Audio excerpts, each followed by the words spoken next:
Qiyas ini seringkali menjadi pintu banyaknya perkara-perkara yang tidak sesuai dengan syariat agama. Tidak ada qiyas ketika berbenturan dengan dalil itu.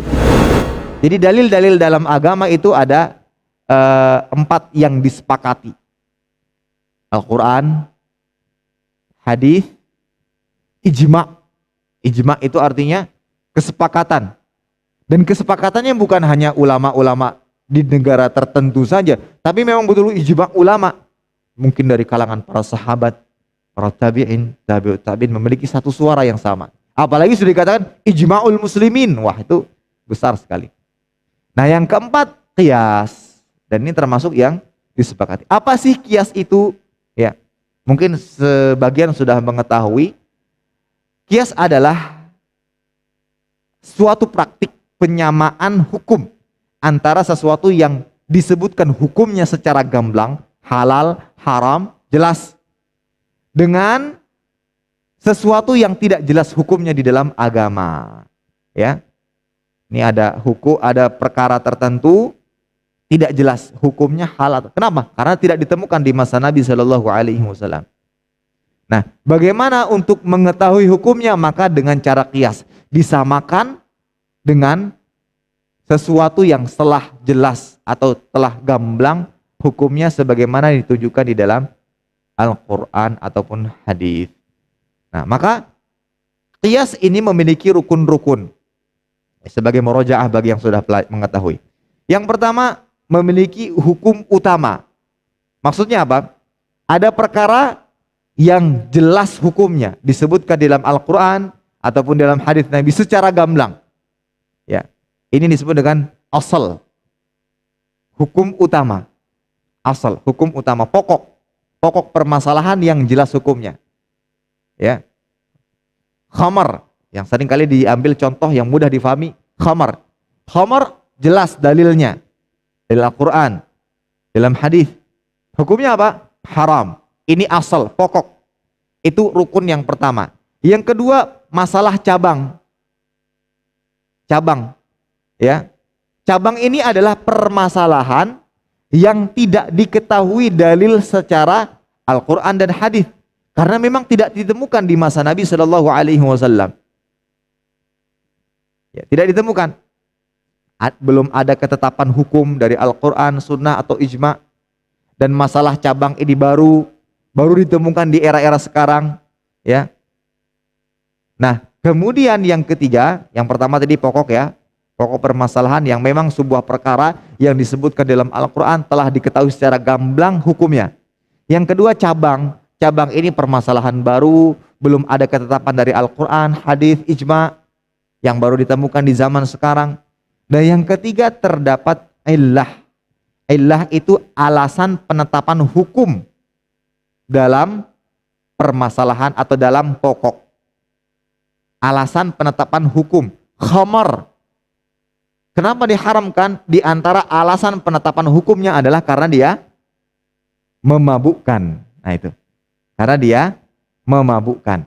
Sehingga ketika ingin disamakan hukum antara pokok dengan cabang, dia harus memiliki alasan penetapan hukum yang sama. Itu alasan penetapan hukum yang sama. Dan illah syaratnya harus nampak nyata. Ya, sehingga mudah dikenali. Dia harus nampak nyata, mudah difahami, mudah dikenali. Ilahnya harus seperti itu. Contoh, illah khamar atau alasan kenapa khamar diharamkan, memabukkan. Ya kan? Sehingga banyak sedikitnya karena sifatnya adalah memabukkan, baik banyak. Bukan berarti memabukkan tuh ketika mabuk baru haram, bukan. Zatnya memabukkan, banyak sedikitnya maka dia haram. Nah, itu nyata, memabukkan nyata, bisa diketahui, bisa dikenali. Maka cabang juga harus memiliki illah yang nyata, yang sama. Dan ada kesatuan dalam illah. Ya, kesatuan dalam illah. Sehingga rukun yang keempat baru diketahui hukum cabang. Ya, hukum cabang. Oh, sehingga narkoba dan semisalnya, ya, ketika diteliti memiliki alasan penetapan hukum yang sama, illah yang sama, maka dia juga memiliki hukum yang sama dengan khamar, yaitu haram, dan masih banyak contoh-contoh yang lainnya. Dan Nabi Shallallahu Alaihi Wasallam menggunakan ini, menggunakan kias, seperti Umar bin Khattab radhiyallahu taala anhu mengadu kepada Rasul sallallahu alaihi wasallam pada suatu hari, beliau ketika sedang berpuasa mencium istri. Ini membuat beliau takut. Jangan-jangan mencium istri termasuk yang diharamkan, yang pada akhirnya harus bayar kafarat dan semisalnya. Maka Rasul sallallahu alaihi wasallam membuat analogi yang membuat Umar faham. Ara'aita law tamatmatta bima'in wa anta sha'im. Apa pendapatmu jika engkau berkumur-kumur dengan air padahal engkau sedang puasa? Boleh enggak? Kata Umar, la ba's, enggak apa-apa. Faqala Rasul sallallahu alaihi wasallam, fafim.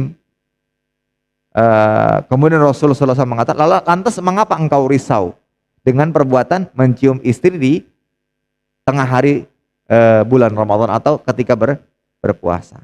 Jadi dianalogikan antara yang berkumur-kumur, tidak ditelan tentunya, dengan hanya sekedar mencium, ya, sehingga tidak ada sesuatu yang masuk terjauh yang bisa membatalkan orang yang berpuasa, ya. Seperti pula ada yang bertanya kepada Nabi Shallallahu Alaihi Wasallam, sesungguhnya ibuku meninggal dunia dan meninggalkan kewajiban puasa, apakah bagiku menebusnya? Maka Nabi mengatakan, lau kana ala ummika dainun akunti qadhiyata, qal na'am, fadainullah ahaqqu bil qadha. Hutang ketika ibumu punya utang harta, apakah engkau melunasinya? Maka dia menjawab, iya. Sementara hutang puasa itu adalah hutang kepada Allah, maka piutang milik Allah lebih layak untuk ditebus. Di sini Nabi juga menggunakan apa? Analogi atau qiyas. Wallahu a'lam bishawab. Akan tapi qiyas ini seringkali menjadi pintu banyaknya perkara-perkara yang tidak sesuai dengan syariat agama. Seringkali. Ini kan dalil qiyas. Hal ini disebabkan karena salah dalam penggunaan dalil qiyas. La qiyas ma'ad dalil. Tidak ada qiyas ketika berbenturan dengan dalil, itu kuncinya. Ketika dari Al-Quran, hadis telah jelas gamblang menyebutkan ini nggak boleh, ini tidak boleh, maka tidak boleh kemudian kita katakan ada dalil qiyas, nggak bisa. Ini Al-Quran sudah paten hukumnya. Begitu pula dengan hadis. Nah, seringkali ada orang-orang yang berdalil dengan qiyas, itu berbenturan dengan dalil. Itulah yang menjadi sebab penyimpangan. Ya. Kemudian qiyas ma'al fariq, memang tidak ada secara dalil, nggak ada, tapi ilahnya nggak sama. Alasan penetapan hukumnya nggak sama. Ini dalil qiyas. Baik, pokoknya apa? Pokoknya ini. Cabangnya apa? Cabang ini. Ilahnya apa? Beda. Berseberangan. Ini nggak ketemu. Nah, ini sering kali terjadi yang pada akhirnya qiyas seringkali menjadi pintu penyimpangan ketika tidak digunakan dengan benar. Maka di sana ada qiyas terpuji, qiyas tercela, ya. Hal ini disebabkan karena tidak paham. Otomatis ketika kita tidak paham masalah ini, lebih baik kita jangan berbicara tentangnya dan bertanya kepada ahli ilmu, ya. Wallahu a'lam bishawab.